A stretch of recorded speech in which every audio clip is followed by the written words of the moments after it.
How to protect rubber plant from pests. Here's the best way how you can keep your plant safe and keep those unwanted visitors away. Neem oil is a natural repellent. Use it during spring and summer when pests are most active or if you have infested plant at home. If you live in a warm climate, you can use neem oil all year round.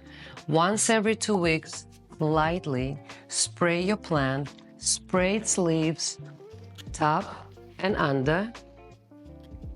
Don't forget to support the leaves. You really need just a little bit of the neem oil.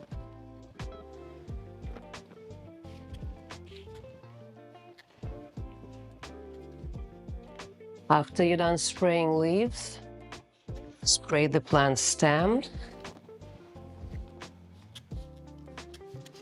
and topsoil, just a little bit.